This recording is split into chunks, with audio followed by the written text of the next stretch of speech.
मुझे ये समझ में नहीं आ रहा है कि अगर कोई दलित, कोई शोषित, कोई वंचित समाज का व्यक्ति जिसकी मां ने मजदूरी करी है, पिता रिक्शा चलाते थे, अगर वो आज इस पद पर पहुंचा है तो मुझे लगता है हमें राजनीतिक बाधाएं छोड़कर इसका स्वागत करना चाहिए था। लेकिन पता नहीं क्या दर्द हो रहा है भाजपा के पेट में। मुझे तो भाजपा सिर्फ ये बता दे कि 17 प्रदेशों में से एक में भी दलित मुख्यमंत्री क्यों नहीं है?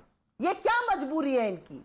ये क्यों इतने दलित विरोधी, वंचित समाज के विरोध में खड़े रहते हैं? मैं ये जानना चाहती हूं। और मायावती जी के बारे में तो मैं जितना कम बोलूं उतना अच्छा है। मायावती जी बोल रही है सावधान रहना। मुझे तो लगता है दलितों को मायावती जी से सावधान रहना है और वो रह भी रहे हैं।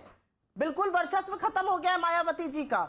जो पार्टी पंजाब से शुरू हुई थी, बहुजन समाज पार्टी, शायद बहुत लोग नहीं जानते हो, होशियारपुर से जब एमएलए एमपी बने थे कांशी राम जी, वो पार्टी पंजाब से शुरू हुई थी। उसका वहां ऐसा अस्तित्व हो गया कि वो अकाली दल के पीछे घूम रही है। और मायावती जी ने ऑलरेडी कह दिया है हम दलित डिप्टी चीफ मिनिस्टर बनाएंगे। क्यों? आप दलित मुख्यमंत्री बनाने की क्यों नहीं हिमाकत करती है? यानी कुल मिलाकर इसको अगर आप समझे तो क्लियर कट कहा गया है कि मखौटा कांग्रेस पार्टी एक दलित सीएम का इस्तेमाल कर रही है। अगला चुनाव सिद्धू के नेतृत्व में लड़ा जाएगा, जिसको ऑलरेडी कैप्टन अमरिंदर सिंह कह चुके हैं ये एंटी नेशनल आदमी है। मुझे भरोसा नहीं है इसके ऊपर। अगला चुनाव क्या चरणजीत सिंह चन्नी के नेतृत्व में होगा? कांग्रेस पार्टी लड़ेगी। मैं बोलूंगी चन्नी जी की उसमें भी लड़ेंगे, फेस पर भी लड़ेंगे और सिद्धू जी की भी फेस पर लड़ेंगे। क्योंकि दिक्कत की बात यह है कि भाजपा सिर्फ मोदीमय हो गई है, मोतियाबिंद और मोदियाबिंद हो गया है भाजपा को। देखिए अमित जी, मैं राजनीतिक बात का उत्तर देने से पहले एक सांस्कृतिक बात कहूं। जिस समय आप किसी सिख के लिए दलित शब्द का प्रयोग करके और उसका राजनीतिक उपयोग करते हैं तो आप सिख धर्म की सारी शिक्षाओं की अवमानना करते हैं, गुरु नानक देव से लेकर गुरु गोविंद सिंह जी तक। गुरु गोविंद सिंह जी ने जब 5 पंच प्यारों को अमृत चखाया था, 5 अलग अलग जातियों के थे, एक खत्रिय, एक जाट, एक धोबी, एक नाई, एक जीवर। उसके बाद क्या कहा था गुरु जी ने? कोई जात बिरादरी नहीं है, सब बराबर। और उस सिख समुदाय में आप कह रहे हैं ये दलित, ये दलित, ये दलित। तो पहले तो आपने सांस्कृतिक और धार्मिक दृष्टि से कितना उपहास उड़ा दिया, उसकी बात करिए। अब आते हैं दूसरी बात के ऊपर। सुधांशु, लेकिन जब कैबिनेट का विस्तार हुआ था, माफ करिए मैं बीच में टोक रहा हूं, लेकिन कैबिनेट विस्तार हुआ था तो आप भी ओबीसी मंत्रियों के चेहरे गिना रहे थे। गेम तो आप भी वही खेल रहे थे। नहीं, मैंने तो बोला, लेकिन कांग्रेस ने उस गेम को अरे भाई मैं तो ये कह रहा हूं ना भाई।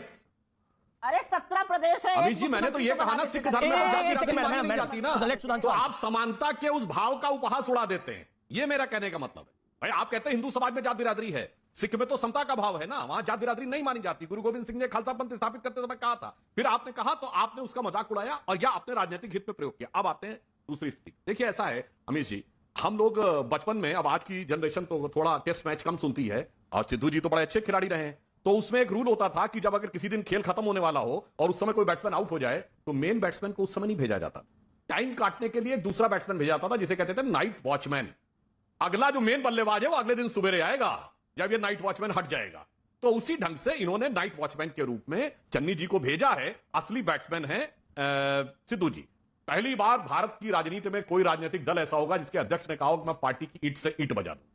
पहली बार भारत की राजनीति में कोई राजनीतिक दल ऐसा होगा जिसके पार्टी के अध्यक्ष के लिए निवर्तमान मुख्यमंत्री ने कहा हो कि यह एंटी नेशनल है। ऐतिहासिक है, बहुत जबरदस्त ऐतिहासिक है।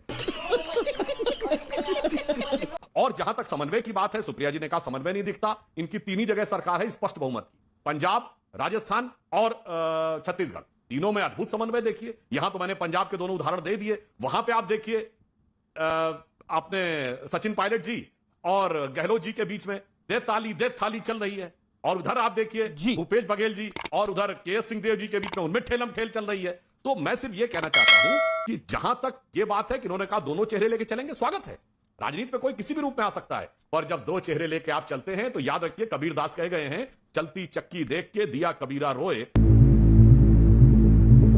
अगर आपको हमारा ये वीडियो पसंद आया हो तो इसे लाइक जरूर करें। मिलते हैं अगले वीडियो में, तब तक के लिए जय हिंद।